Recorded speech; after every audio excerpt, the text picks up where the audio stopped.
Travelers on the Omnibus occasionally touches on mature subject matter with mature language. As such, audience discretion is advised.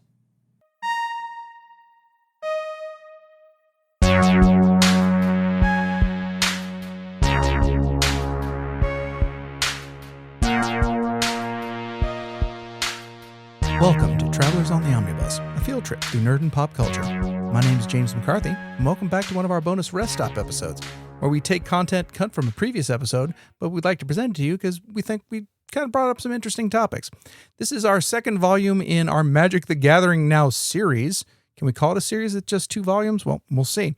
But once again, I've gotten back into Magic, and the guys have been playing Magic, and so we've just kind of been floating into discussions like that. Past Jay, you sounded drunk in this, but you weren't, right? Well, we're going to find out. Take it away.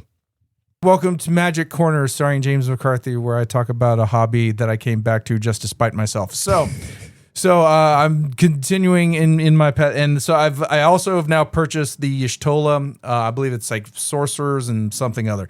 And basically, her thing is lose life, you get to draw a card. As long as somebody lost life at enough life at the table, you get to draw a card. And then if she starts casting spells that have a mana cost of 3 or higher, you get to do damage to them, and she gains life, and it's a whole bunch of cool stuff there. Really, I really kind of like the whole idea. It's white, blue, black. It's control. It's an angering deck, and I like to frustrate people whenever I can. So I think it's pretty good. Also picked up some other cards. I've been doing a lot of online, particularly YouTube, because it's definitely more like digestible as that goes. And I've been picking up some utility pieces for decks, stuff that I don't have yet, like green and blue.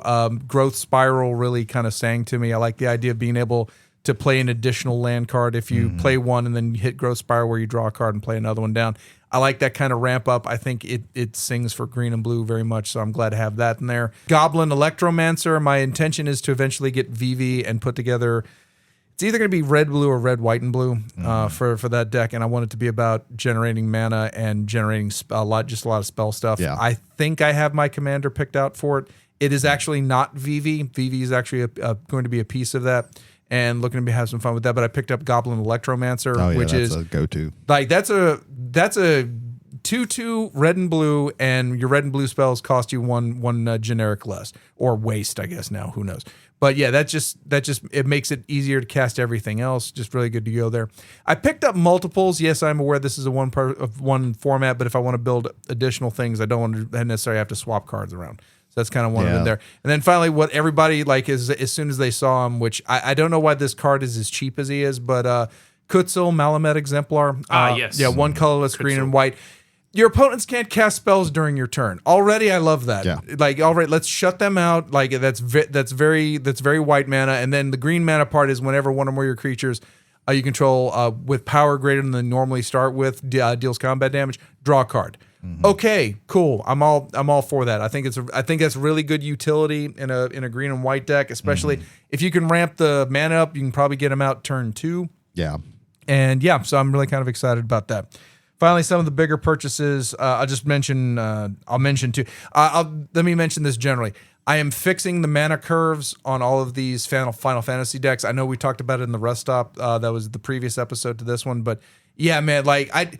Just riffle through and like deal out 7. I'm like, oh, look at all these lands that come into play tapped and do nothing else except give me mana. No, I don't. Yeah. I don't want that. This is bad. So I've been fixing that.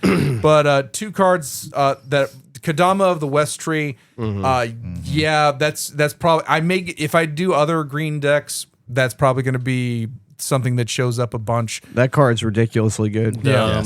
Well, and especially with Cloud, because all of your modified creatures, which is anything with counters, enchantments, and artifacts, and equipment artifacts. Yeah. And then the other Kadama of the East Tree.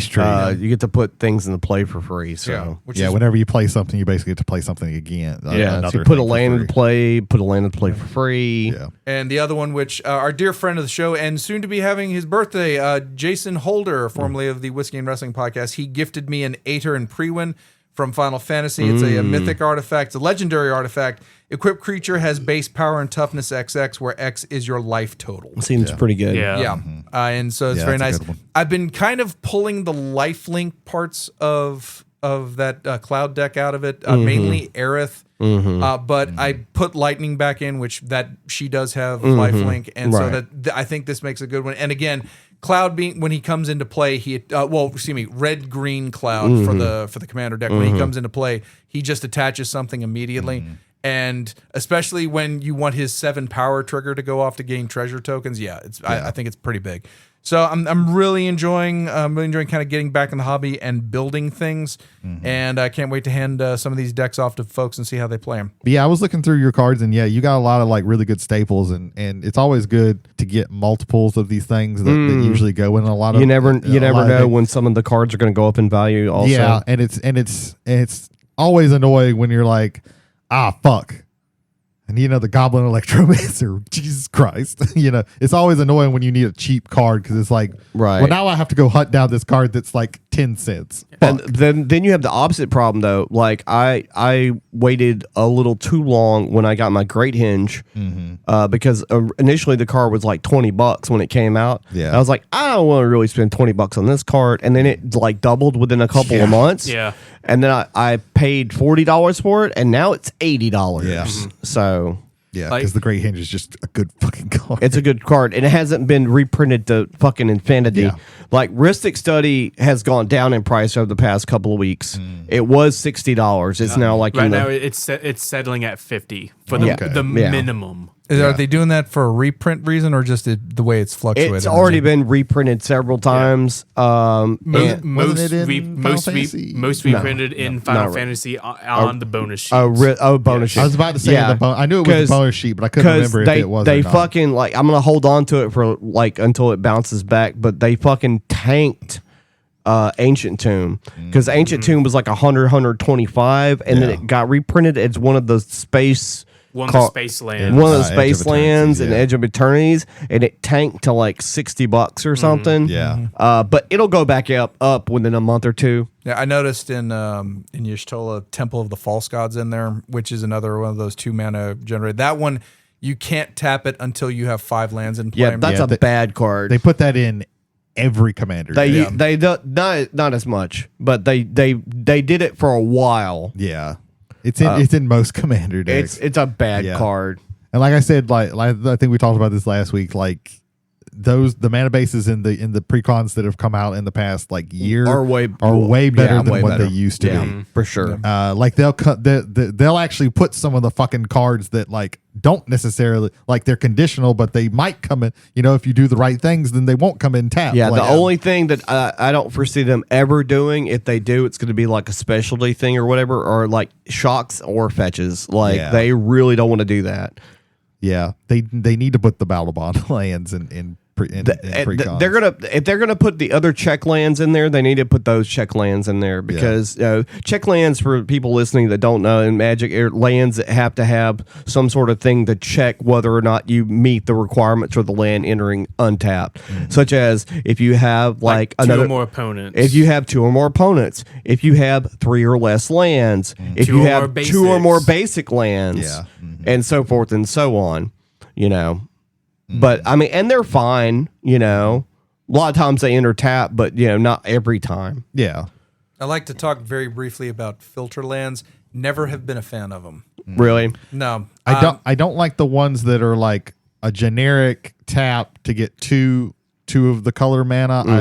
I like the ones that tap for like pay your green and then add either 2 green, 2 white, or a Twilight Mire. I really like those. I don't like the I do like the ones I don't like the ones that are the filter lands that are just like one generic and then taps for two colors the because land is. They themselves don't tap for mana. They don't tap for mana. You can never tap for just mana. Like if you play that first turn, that's a land that you can't. At least this is why I like Temple of the False God. Something that like comes out of your hand dead because, like we talked about, like you just said about conditional stuff. Yeah, that part. Yeah, kind of, Temple like, of the just False gets on- Gods is like too conditional. It's bad. It's bad because if it's the reason that you have to take an extra mulligan and go down another card or two, that's why it's bad. It's not bad because late game you get it. That's great. It's fine. It taps for an extra mana. Yeah. But 9 times out of 10, you're gonna have, if you mulligan once. If it's not in your opening hand the first time, it's going to be in your opening hand at some point, and it's going to be awful because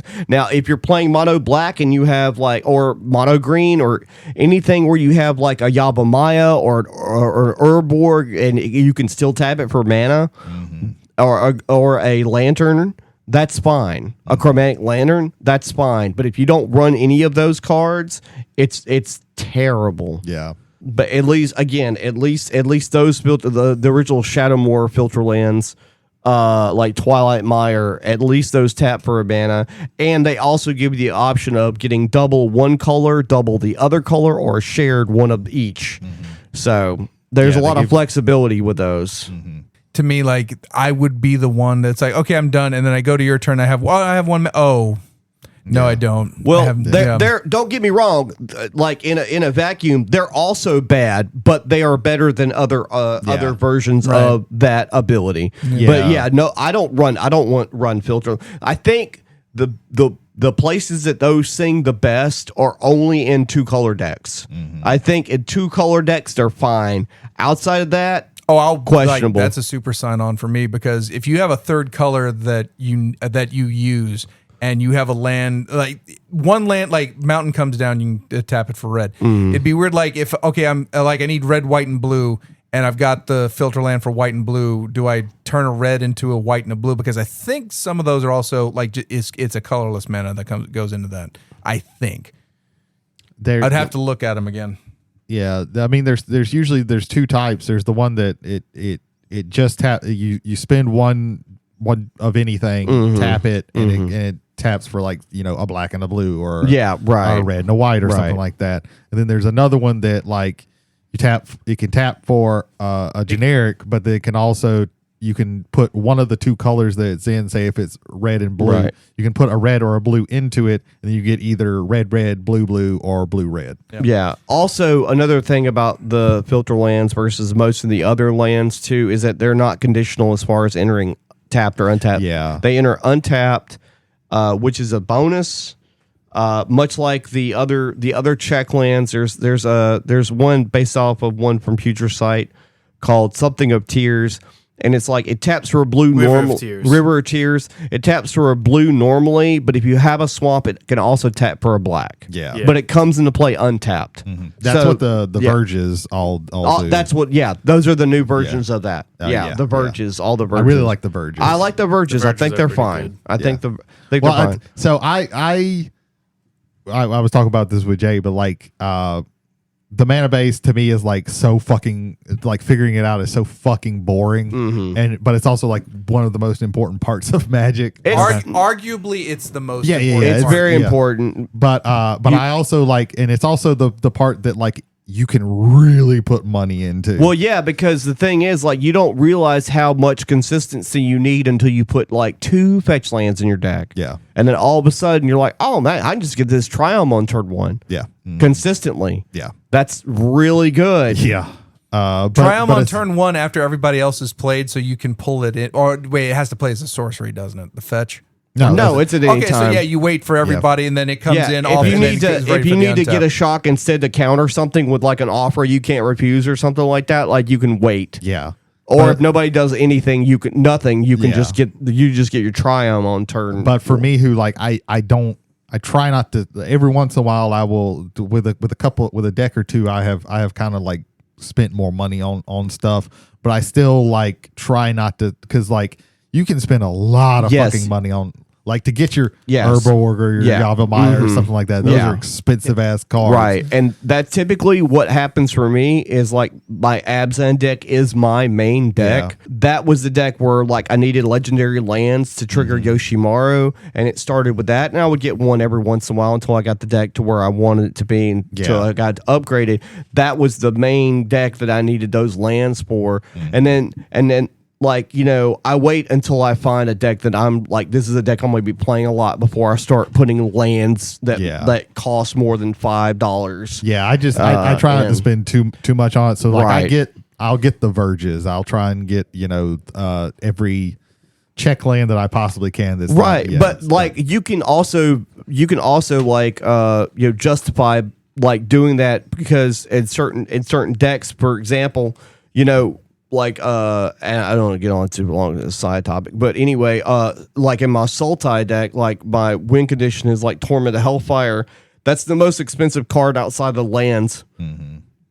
All the other cards in that deck are like commons and uncommons because that's usually how control goes. Like I offer you can't refuse and ponder and preordain, and these cards are like even the commons. Some of the commons are $1 or $2, but it's like average cost of every card is like $1 to $2. And you can, I think, if you want the deck to run better, you could definitely like run fetches. Especially you run 3 colors, you could run 9 fetches in 3 color decks. Yeah, out of the 10 fetches.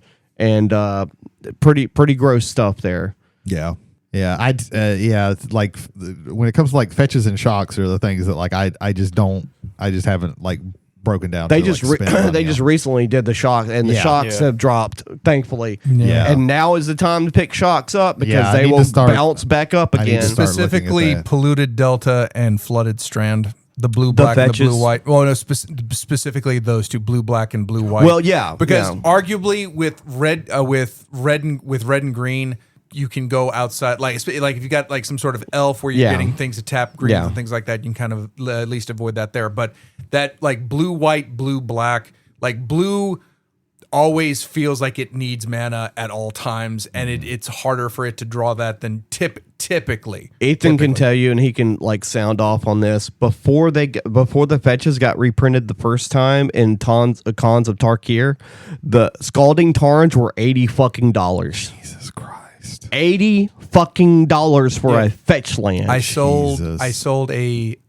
foil wooded foothills onslaught to the shop for like almost $200. Yeah, Jesus. Yeah. No. We can and that was foil too. But even then, that was a bad time. yeah. Like that's when we didn't run fetches. If you didn't have them already, you just didn't run them. Yeah. Like fuck that. Or you could be like a certain person and just proxy Tabernacle of Pendrell Vale. I haven't heard that story in a while. He won a tournament doing that and couldn't stop bragging about his deck. He must be lonely considering there's no more card shops in Tacoma, Washington. Yeah. This dude proxied basic lands. Well, at least he was consistent. He like the legendary lands and the basic. At least he's proxying those. The super fucking expensive shit that he would never. I think the proxy amount on the $1,000 card. I heard like the proxy amount in that deck was like approaching like $7,000 because Tabernacle was the big one. Obviously, Tabernacle was $5,000 at the time. So that was like one of the cards that he had proxied. Yeah, that's crazy, and he was only allowed to do that one time. Because we wouldn't. I proxy cards that I just don't feel like buying, but like I try to proxy like super my feeling on it is like one of two things. One is like, well, actually three. If you already own the card and you don't want to take it out of your binder because it's really expensive, number two, if you plan on buying the card at some point and you want to try it out, first, and the third thing is if it costs more than $100 and you never plan on buying it, I don't want you proxying it. Mm-hmm. That being said, the shop does have our LGS has like a 10 proxy rule for commander decks, but again, it's up to the players at the table too to say, I'm sorry, bro, you can't proxy a guy's cradle. Those are $2,000. Mm-hmm. Yeah, I mean, see, like.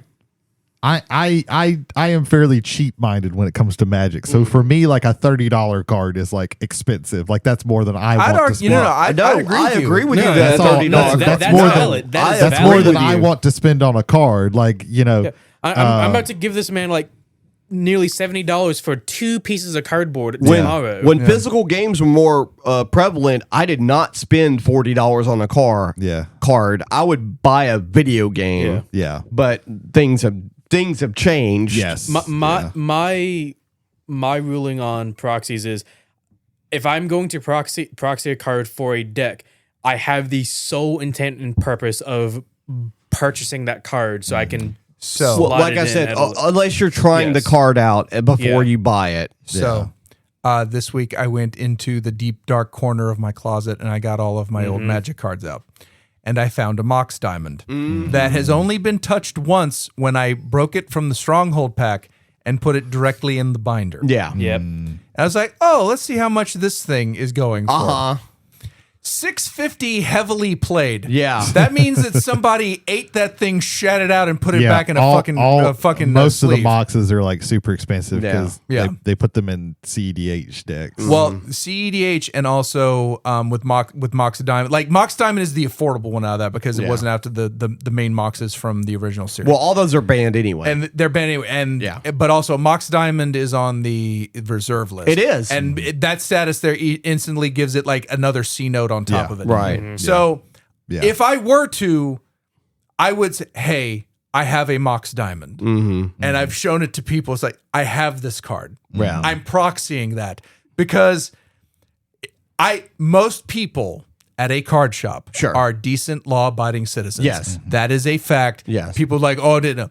Anecdotal stories aside. But that being said, anecdotal stories are true stories sometimes. Oh, yeah. And it's very easy to go slip into a pocket and $600 walks right out the fucking door. Oh, yeah, for sure. I would, like, if you own the card, especially if it's something like that. 100%. You should be able to proxy it. 100%. Unless it's like a super official tournament where where they also vouch for the security there. 100%. Let me ask this question because this is something that was in the back of my head. I was watching, I can't remember the name of the YouTube channel, but they had presented an issue with CEDH. Okay. I think it was a tournament, and the tournament was going by regular rules, but they had additional tournament rules as well, and part of it dealt with collusion and other things. Sure. From what I understand from the story, there were two players at the same table that had to basically draw to get into the top 16 to go on into the knockout rounds. And so they at the table said, you do this, and then we'll draw out the game, and then we get in. Yeah. And apparently, if I remember the story correctly, it was brought over, and the judgment was made for what you two amounted under Magic's rules as bribery. You're both eliminated from the tournament. Huh. So I wish I had future Jay, if you edit this part around, get the name of the YouTube channel and the title of the thing so that everybody knows, like, because I'm not just making this up. Sure. Hey everybody, Future Jay here. So the video in question is from Distraction Makers, and the title is Why CEDH Doesn't Work and What Could Save It. A little bit of clickbait, but it was a very good discussion between Forrest Immel and Gavin Valentine of the channel. And I got a few things wrong, and I wanted to clear that up here. So only one person was disqualified for collusion. The game setup, if you don't go see the video, player 1 and player 4 are, if they tie, they get to go in the top 16. 2 and 3, one of them has to win in order to be able to go into the bracket round. 1 sees that 4 can do lethal damage to 2 and 3 and makes the offer to help to player 4 that, hey, if you knock them out, I will help you knock them out. At this point, it is believed that player 2 then calls a judge over. 4 hasn't necessarily agreed to this, so he hasn't put up his end of the collusion, and ultimately the judge disqualifies player 1. Now, we're going to be going back to the discussion that we had previously once I'm back in the future. I just wanted to stress here real quick that what we're discussing is not the exact facts of the scenario. I highly recommend everybody checks out the video and checks out the channel, Distraction Makers. Again, that video's name is Why CEDH Doesn't Work and What Could Save It. Back to our regular discussion. Past folks, take it back over. Given the political nature of the game, it's like you do this for me, you do this for me. For the commander players here, and for any and for you guys who have played, who may have said, at least in a Friday Night Magic, have been a bit more competitive, if not true competitive EDH. Right. How do you feel about that ruling? So clear cut. If, for example, where there was a casual tournament or if it was like a tournament for money, if we're playing in a one-on-one game, what happens if we just, hey man, if we both draw? See, I think they bring that up, and that was something that's like, if we both draw and get into the top 8, then why? And if we play and one of us loses, one of us doesn't get in the top 8. Yeah. And we're also friends. Because, sorry, that's just how that shit goes. Yeah. We'll go ahead and draw. In Commander, you can take that and add politics to it. And it really does. And 2 more players. And 2 more players. But, you know, to me, it sounds like the 2 other players got butthurt in the situation. Because it's like especially if you're playing C, if you're playing competitive Magic, fuck all that nonsense. If you can draw in, like you can talk about what you're doing. We do that shit all the time. Yeah. We did it tonight in the game that we were playing. I was telling Mary Rose, I'm like, Mary Rose, you should Oko being the planeswalker that shuts off a permanent that turns it into a 3/3 with no abilities. Yeah. It's like, that's that elk token. yeah. Yes. It's like, hey, Mary Rose, you should Oak token Cameron's commander. And she went, okay, because it made the most sense. And then I went, Mary Rose, you should Oko Ethan's commander. Yeah. And she did. Yeah. That could be considered collusion because I'm manipulating the game. That's part of Commander. Yeah, that's a big part of Commander. That is how that works. Yeah, it's like, I don't know, because I've never like been in any like Magic tournaments or anything like that,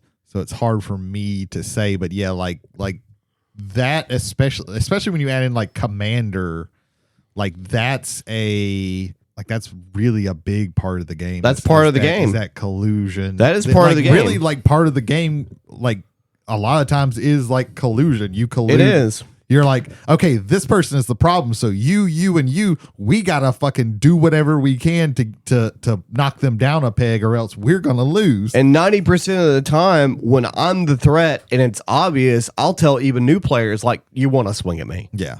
You know, I'm not a douchebag about it. I'm not trying to like debate anybody or like, you know, get one over on you. I'll be honest with you. I'm not lying when I say you should swing at this person or you should swing at that person.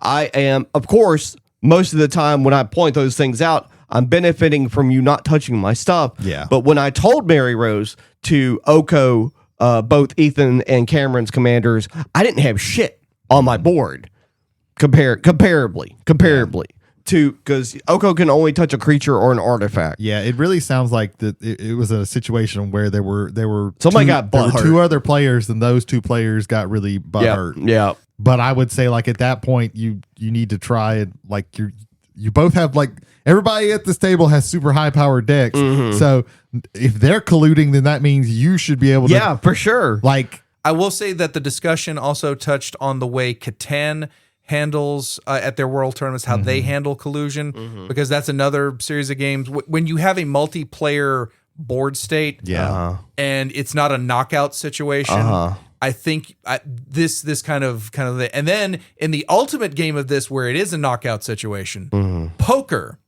you've got I can't remember the term for it. It's like side players or I can't remember the name of it, but like at the World Series this year, a table colluded to slope. Everybody would slow play the table because they were getting that close to who leaves out of the money, who's going into the money afterward. And like, especially in poker, that's and especially with the amount of money at a World Series table, I do think there are corollaries. I think the amount of money and I think the type of game there is definitely different. I don't agree with them doing that at a poker table. However, Magic, I will also say this: Catan is a game that involves open trading. If you're going to tell me that there's no politics involved in that, oh no, there is, and Right. they've also meant like in a game, if a suboptimal play is happening, because another thing is, it's a like especially in opening rounds, how many of these people are actually getting to the final round, and how many of these people are just there for the right or like get dealt a bad a hand state and things like that, to where they don't have the ability to make those plays, or they like either with what they have or just in their head they can't put it together. Right. So that's also a bit subjective as well. Warhammer has at their tournament rules, there's also stuff that is subjective that will score you points. Like how good does their army look? Mm-hmm. And so now you have this thing. It's I need like I know my army isn't well painted, but I need like 10 more points to get on this. Like, it's in the rules, don't do that.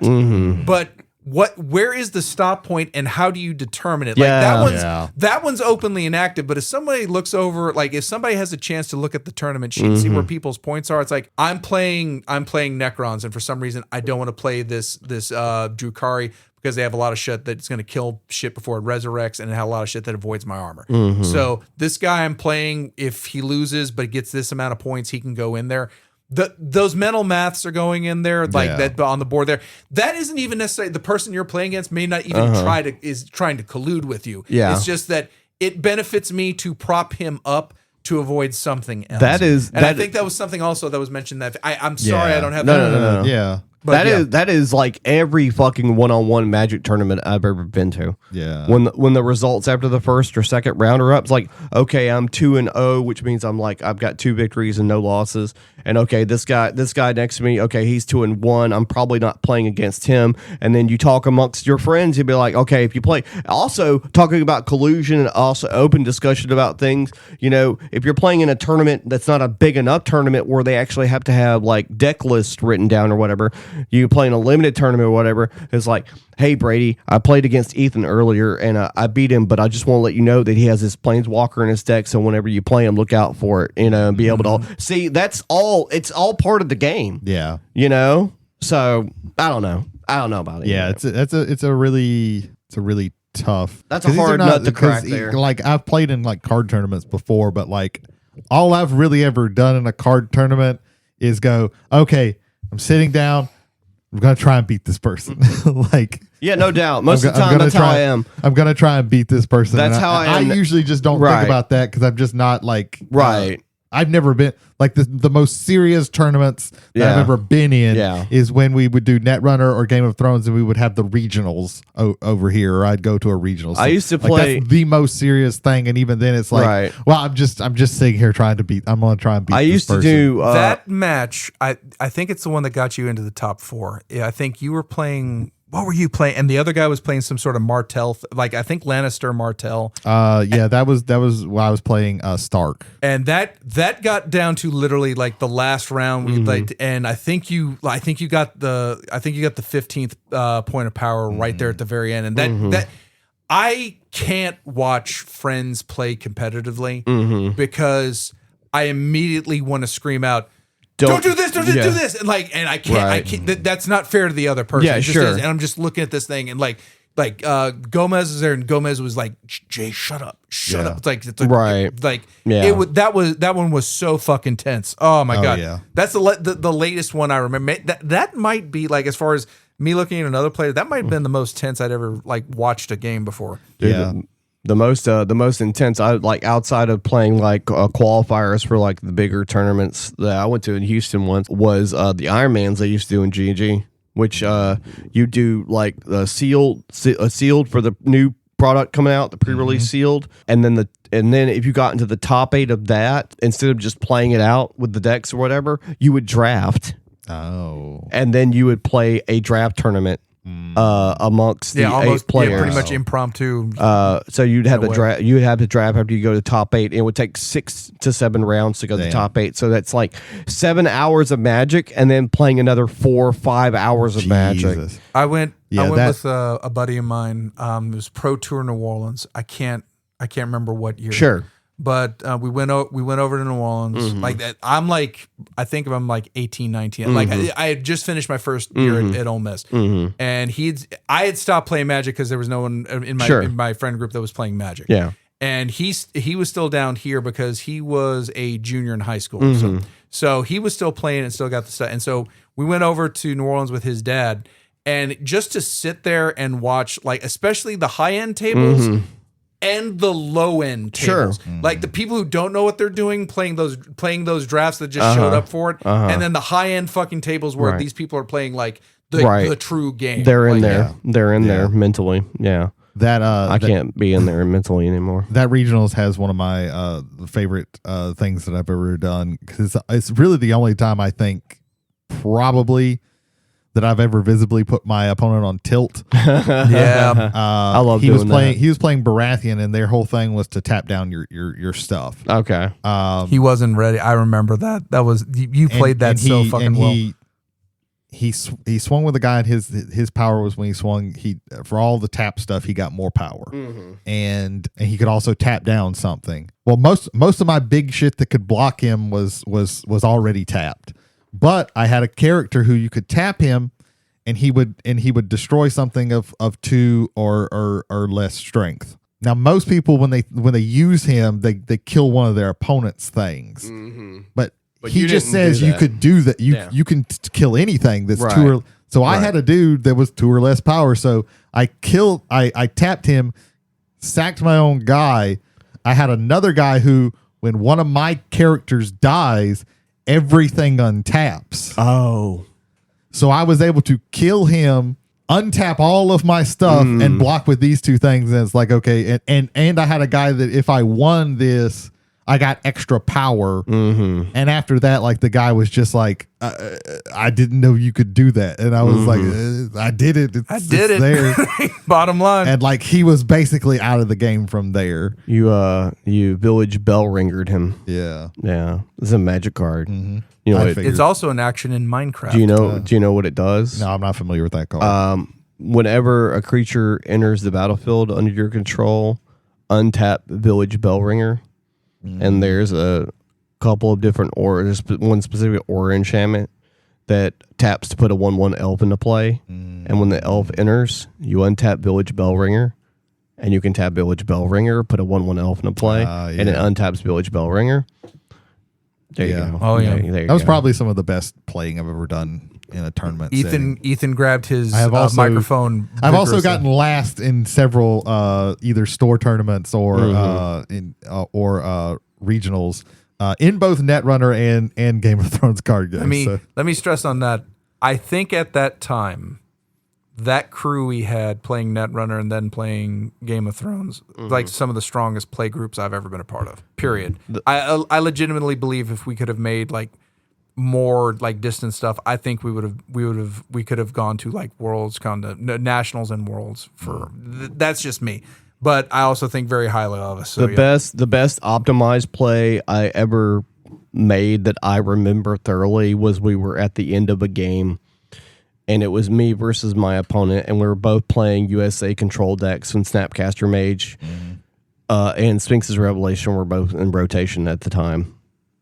And I knew from his signaling that he had a Skullcrack in his hand, which Skullcrack costs 1 and 1 red, and it does 3 damage, and it says damage can't be prevented. for this turn. damage can't be prevented, and players can't gain life this turn. So I pretty much knew that was it because he was just signaling like crazy. Like he kept the 2 mana open the whole entire that round or whatever. And I've got 3 cards in my hand. I have a Snapcaster Mage, I have a War Leader's Helix, and I have a Sphinx's Revelation. War Leader's Helix costs 4, and it does 4 damage to anything, and you gain 4 life. And Sphinx's Rev costs X, a blue, and 2 2 white. And it says you gain X life and draw X cards. So I'm thinking like I'm at 3, right? I'm at 3. And I'm thinking, and he's also really low. I think he was at 4 or 5 or something. I'm thinking like, if he didn't have a Skullcrack in his hand, the premium play would be for me to use my War Leader's Helix and kill his dude and gain 4 life and get in with my guy and kill him. But if I do that and he has a Skullcrack in his hand, which I think he does, I die on the stack. He kills me on the stack with the Skullcrack. So I did what would normally be a non-optimized play by casting a Sphinx's Revelation for 1 mana because I had X for 1 because I had 8 mana, exactly 8 mana in play, and he Skullcracked me, and on the stack I War Leader's Helixed his guy and gained 4 life and won the turn.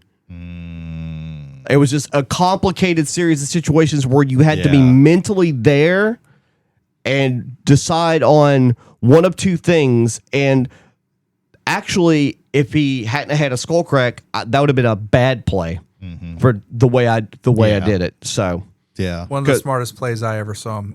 It was Onslaught Draft. Guy drops Ixidor Reality Sculptor turn 3. Drops a Morph on turn 4. Drops a which, real quick, for those who don't know, Ixidor's main thing is he can pay mana to flip over a face down card.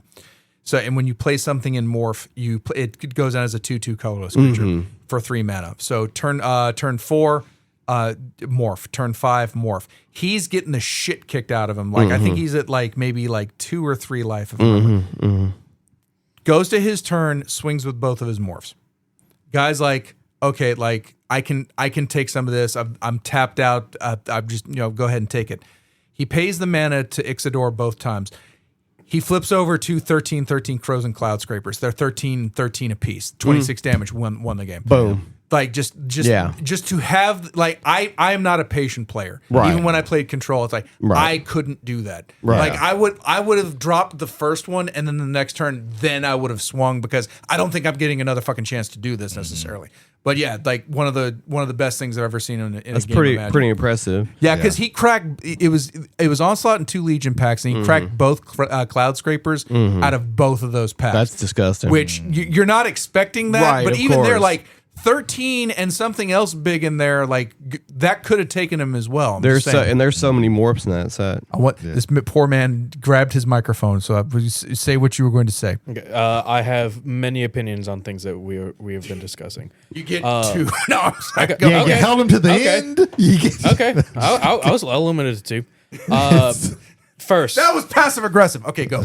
Village Bellringer. It is whenever it enters, untap all creatures you control, and it has flash. Okay. That's why it goes infinite with Kiki Jiki. That's Splinter right. Twin, That's things like I was that. thinking of a different one, but yeah. As far as the initial question for this entire discussion on collusion and the morality of the decision to disqualify them from the tournament. Sure.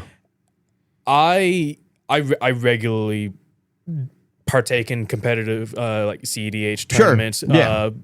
I was humble brag. I did a lot of competitive modern for a little bit. My main goal is I only played standard for 15 years. Yeah. And my main goal when I sit down for any type of competitive game is I'm going to do everything in my power and my capabilities To win. Yeah. And whether it be by going to a draw and ensuring that I make it into whatever it takes, bro. Whatever it takes. Yeah. As collusion and politicking is part of the game, my opinion, just from all the information that has been given to me by Jay, I do not agree with the disqualification unless there's some other Underlying bylaw underlying that was factor in that tournament rules. Right. I do not believe that they should have been disqualified. See, I let's kind of leave it on this then. And again, I'd like to revisit this at a later date once we've all seen the video. Sure.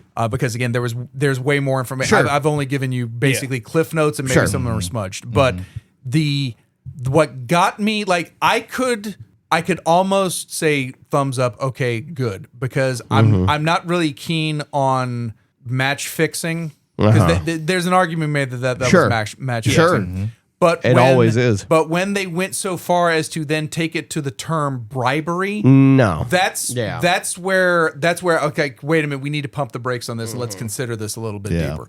So one way or the other, I don't like that they did that, but then to hyperbole villainize them for that. Again, I recommend everybody go see the video which I mentioned, which I'll have cut in and mentioned earlier. Sure. I think it goes far afield. But I think the only time that there isn't any is as far as just one-on-one games is that there's an agreement for anybody who's on if there's a Star City tournament and you're on the stream, your game is on the stream, you're not allowed to draw. Yeah.